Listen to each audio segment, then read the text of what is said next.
ఇందిరాగాంధీ గారి నేతృత్వంలో జరిగిన భూసేకరణ ఒకనాడు వేలాది ఎకరాలు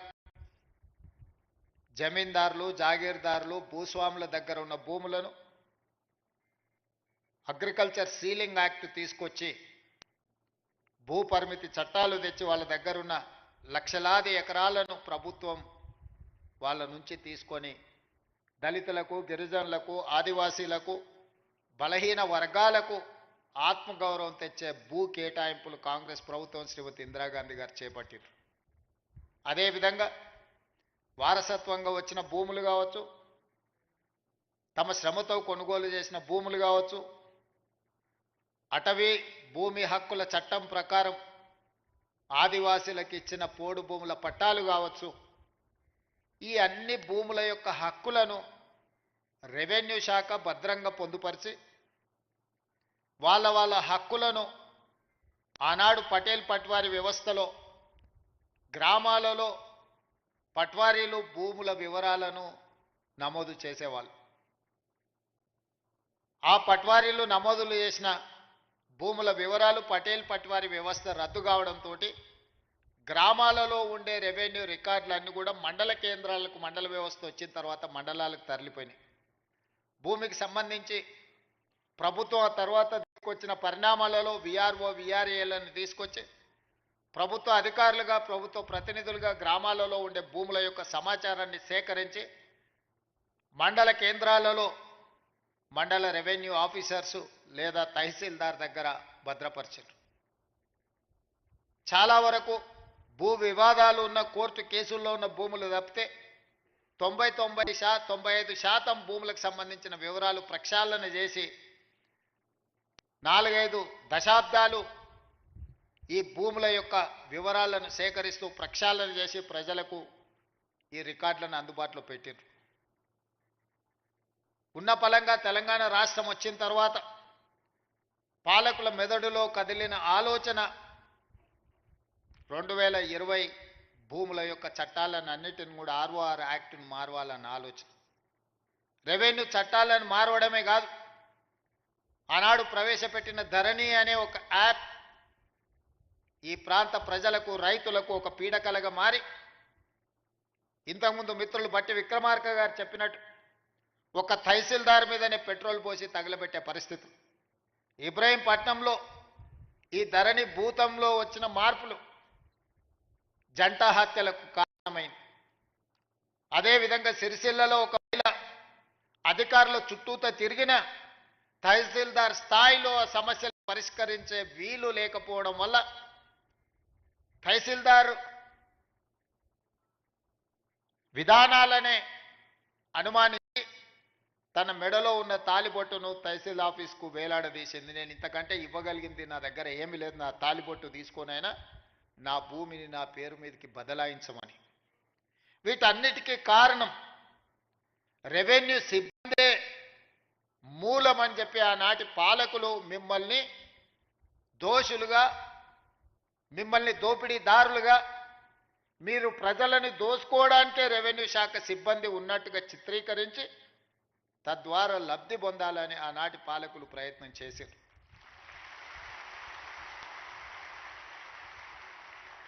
ఇక్కడున్న రెవెన్యూ సిబ్బందిని, తెలంగాణ రైతాంగాన్ని నేను అడుగుతున్నా.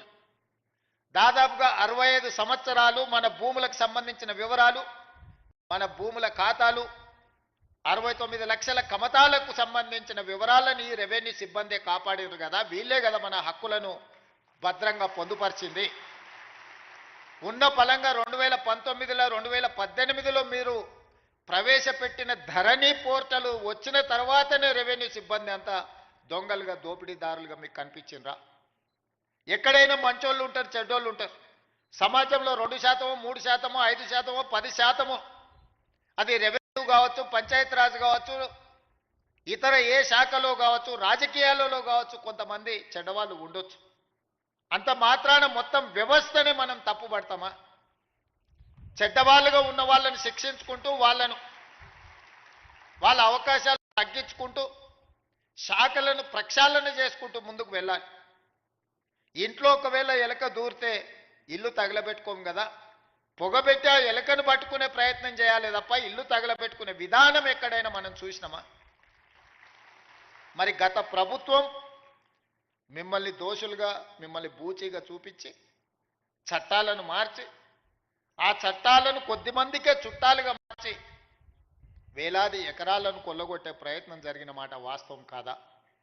అందుకే ఎన్నికల కంటే ముందు సమ్మక్క సారలమ్మ ఆశీర్వాదంతో నేను పాదయాత్ర మొదలుపెట్టి ఆ తర్వాత ఆదిలాబాద్ నుంచి ఖమ్మం జిల్లా వరకు మా మిత్రుడు బట్టి విక్రమార్క గారు పాదయాత్ర చేసినప్పుడు పేదవాళ్ళు, ముఖ్యంగా దళితులు, గిరిజనులు, ఆనాడు పోడు భూముల పట్టాలు పొందిన వాళ్ళు కావచ్చు, ఇందిరమ్మ రాజ్యంలో ఆనాడు అసైన్మెంట్ భూములు దాదాపుగా 25 లక్షల ఎకరాలు పేదలకు పంచిపెట్టిన వాళ్ళు కావచ్చు, లేదా స్వకష్టార్జితంతో సంపాదించుకున్న సొమ్ముతో కొనుగోలు చేసిన భూముల వివరాలు చిన్న చిన్న సమస్యలతోని శాశ్వతంగా తమ భూమి తమది కాదు అని తెలిసినప్పుడు వాళ్ళ ఆవేదన, వాళ్ళ దుఃఖం వర్ణాతీతం. తను కష్టపడి జీవితాంతం తనకు గ్రామంలో గుర్తింపు, గౌరవాన్ని తెచ్చిపెట్టిన తన సొంత భూమి తనది కాకుండా పోతున్నప్పుడు ఆ భూ యజమాని యొక్క బాధను మనం అర్థం చేసుకోవాలి. నాడు ప్రభుత్వంలో ఉన్న పెద్దలకు శాసనసభలో చర్చల సందర్భంగా కానీ ఇతర ప్రజాప్రభుత్వ కార్యక్రమాలలో ఎంత మాత్రం చెప్పినా వాళ్ళ చెవికి ఎక్కలేదు. అందుకే చివరగా మేము చెప్పినాం, మా ప్రభుత్వం వస్తుంది, ధరణిని ఆనాటి ప్రభుత్వం చేసిన చట్టాన్ని బంగాళాఖాతంలో ఇసురుతామని. వాళ్ళు చేసింది తప్పు, దాన్ని బంగాళాఖాతంలో విసరడం పెద్ద విషయం కాదు.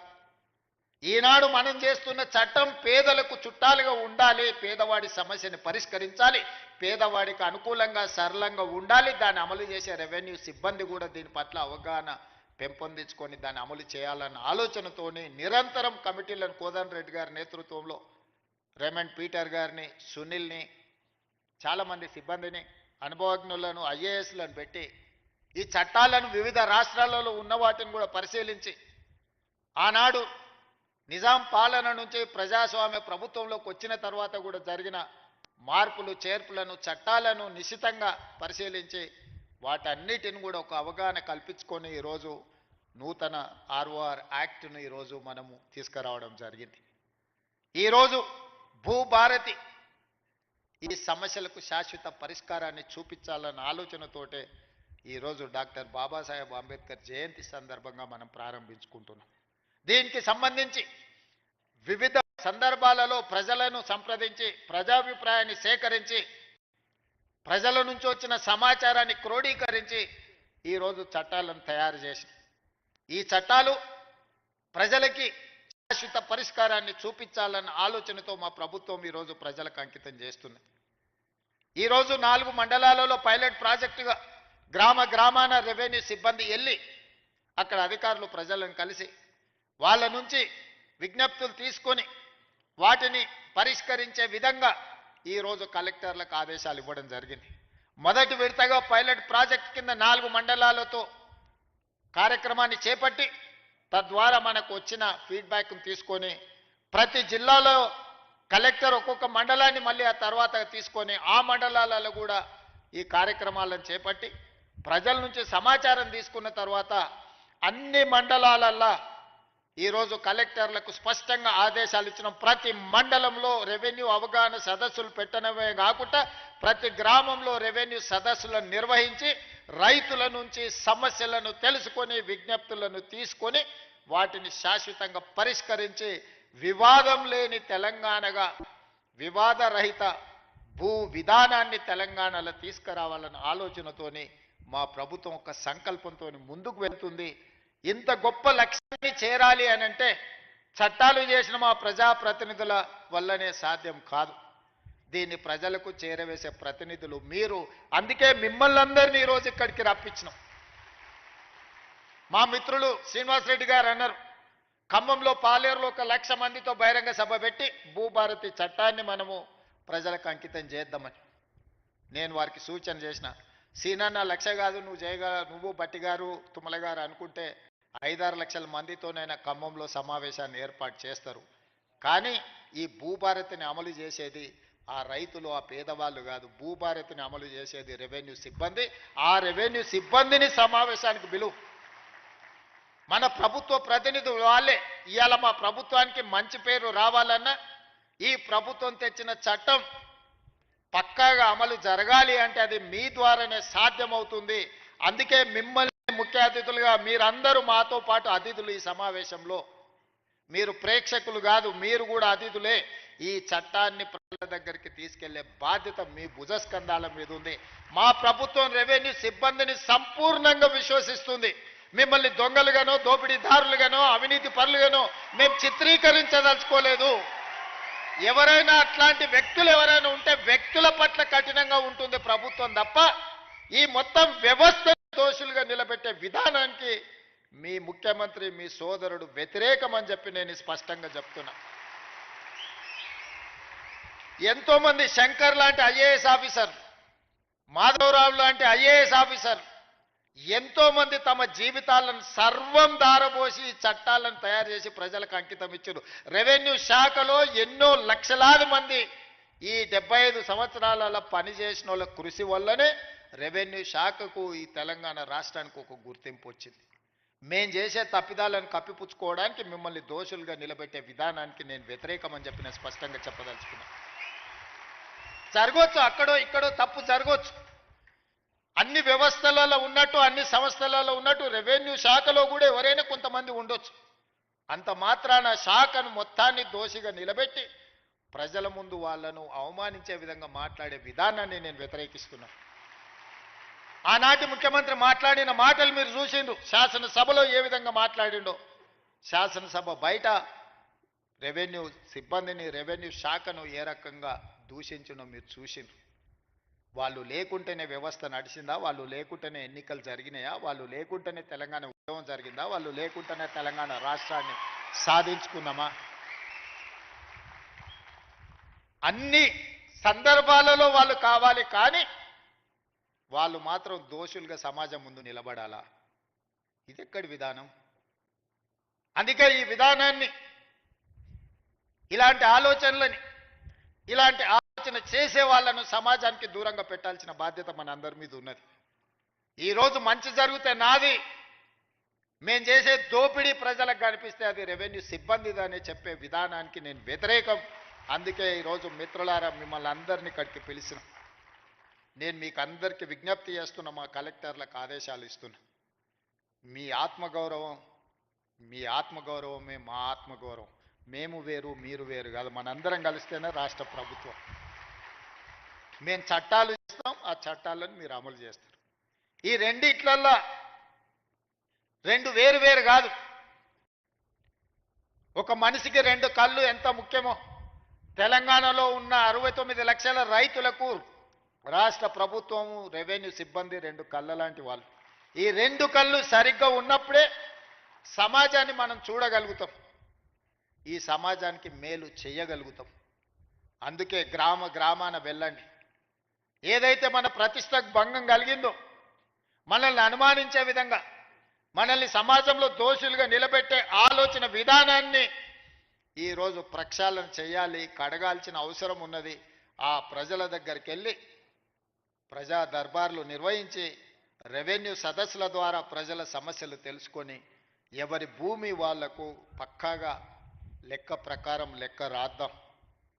ఈరోజు కొత్త విధానాన్ని తీసుకొచ్చినాం. ఆధార్ కార్డు ప్రతి ఒక్కరికి గుర్తింపుగా ఈరోజు ఆధార్ కార్డు తీసుకొచ్చినాం. ఈరోజు భూమికి భూదారు తీసుకొస్తున్నాం. ఆధారు మనిషికి ఎట్లా గుర్తింపో భూమికి కూడా భూదారు నెంబర్ ఇచ్చి ప్రతి కమతానికి ఒక ప్రత్యేకమైన నెంబర్ ఇచ్చి ఆ భూమి యొక్క వివరాలన్నిటి కూడా అందులో పొందుపరిచే విధానాన్ని తెచ్చుకుందాం. ఇంత సాంకేతిక విప్లవం ఉన్నప్పుడు అదో పెద్ద సమస్యనా? ప్రతి భూమిని మెజర్మెంట్ చేసి సరిహద్దులు నిర్ణయించి ఇండ్ల ప్లాట్లకు చేస్తలేమా? ఇండ్ల ప్లాట్లకు సరిహద్దులు నిర్ణయించినప్పుడు భూమి కొలతలతో పక్కాగా రిజిస్ట్రేషన్ చేసుకోగలిగినప్పుడు వ్యవసాయ భూమిని కూడా పక్కాగా కొలిసి దానికి సరిహద్దులు నిర్ణయించడం పెద్ద సమస్యనా? మన రెవెన్యూ సిబ్బంది చేయలేరా ఈ పని? దీన్ని మనకు అసాధ్యమా? తెలంగాణ రాష్ట్రం సాధించిన రెవెన్యూ సిబ్బందికి భూమి హద్దులు నిర్ణయించేది తెలంగాణ రాష్ట్ర హద్దులే నిర్ణయించగలిగిన రెవెన్యూ శాఖ సిబ్బంది భూమి యొక్క హద్దుల్ని నిర్ణయించడంలో పెద్ద సమస్య ఏముంటుందని నేను అడుగుతున్నా. అందుకే రాబోయే రోజుల్లో ప్రతి భూమిని పక్కాగా కొలతలేసి హద్దులు నిర్ణయించి దానికి సంబంధించిన రిజిస్ట్రేషన్ డాక్యుమెంట్ చేసి భవిష్యత్తులో ఎలాంటి సమస్యలకు తావు లేకుండా ఎలాంటి వివాదాలకు చోటు లేకుండా మన చట్టాన్ని బలోపేతం చేసుకుందాం. కొంతమంది వ్యక్తులు దురుద్దేశంతో ఈ రెవెన్యూ శాఖ మీద సృష్టించిన అపోహలను తొలగించుకునే బాధ్యత మన అందరి మీద ఉన్నది. మీలో ఒకటిగా నేను మాటిస్తున్నా, మనం ఏ తప్పు చేయొద్దు, చట్టాలను పకడ్బందీగా అమలు చేద్దాం. చట్టాలు చేయడమే కాదు, అమలు చేసే విధానంలోనే అసలు ఫలితాలు ఉన్నాయి. తప్పకుండా నాకు సంపూర్ణమైన విశ్వాసం కలిగింది. ఇక్కడున్న సిబ్బందే కాదు, దాదాపుగా రైతు వేదికలలో కొన్ని వేలాది లక్షలాది మంది రైతులు చూస్తున్నారు గ్రామాలల్లో.